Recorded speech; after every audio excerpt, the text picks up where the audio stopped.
A tak dneska zase na revízii elektroinštalácie po rekonštrukcii. Zavolala si nás pani, ktorá dostala kontakt od elektrikárov, ktorí prišli zapojiť varnú dosku. Konštatujeme, že rozvádzač je vysoko. Takže v normálnom svete sa na neho nedá dočiahnuť bez rebríka.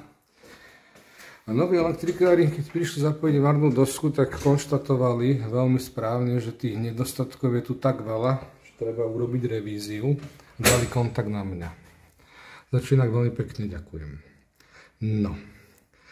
Rozvádzač bez popisu výrobného štítka, žiadna kusová skúška, vyhlásenie o zeti, proste nič. Anomálností je tu v celku dosť. To vyhotovenie rozvádzača bohužiaľ je veľmi, veľmi žalostné.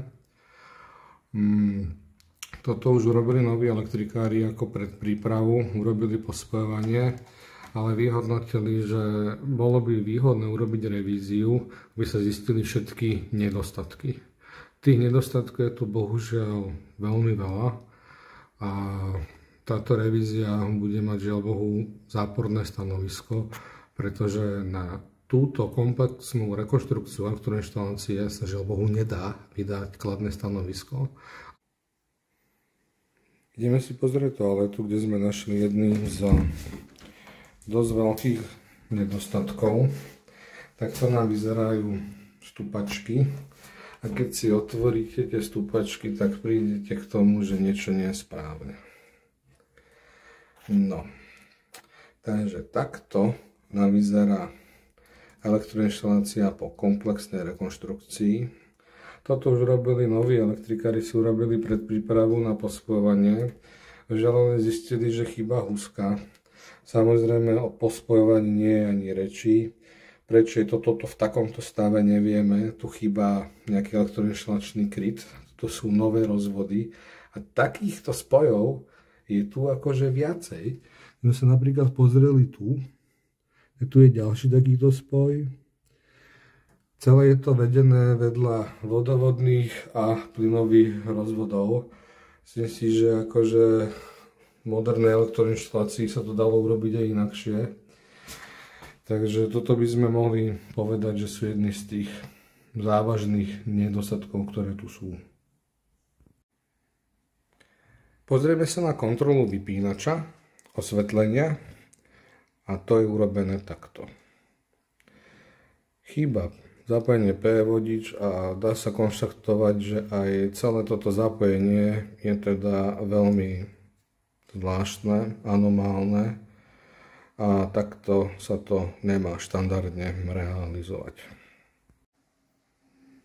Z pohľadu bezpečnosti hlavne nemá, že všade proste po celom tomto byte sú takéto vodiče a napríklad tento je ešte, že neviem, či to dobre nahrám, lebo však predsa len do rukou točím. To je normálne živá vec. Malo by nejaká vagosvorka alebo tak. Takže necháte veci v tomto stave, je životu nebezpečné. Ďalším paradoxom bolo, že nová elektroinštalácia a nikto sa tu nezaoberal vlastne nejakou štrukturovanou kabelážou. Ďalší paradox by som videl aj v tom ešte, keď vybehnem k rozvádzaču, tak tá elektroinštalácia je nová, je na starom hliníkovom kábli, hej. Paradoxné, že tá nová prípojka by šla inak v princípe urobiť veľmi ľahko. Lebo novú skrinku vlastne máte tu. Tu sa dajú urobiť 3 fázy. Touto lištou sa dotiahnu do rozvádzača. Neviem, koľko to je, by som to odhadol na 5 metrov. Takže prečo je to zrovna v takomto stave, asi nikto nevie.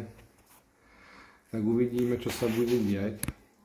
Pani je dosť smutná z tohto, lebo zaplatila za to 2500 €. Není to dobré a chce po nás, aby sme ju zastupovali. Takže dávame to na právnika a uvidíme, ako to bude pokračovať ďalej. My vlastne aktuálne teraz skončíme, za nás je to záporná revízna správa, toto proste nie je projekt na odovzdanie a uvidíme, čo povie právnik, ale myslím, že tam veľmi rýchlo asi poletí nejaká žaloba. No, takže tak. Žiaľ Bohu, niektoré projekty dopadnú aj takto zle.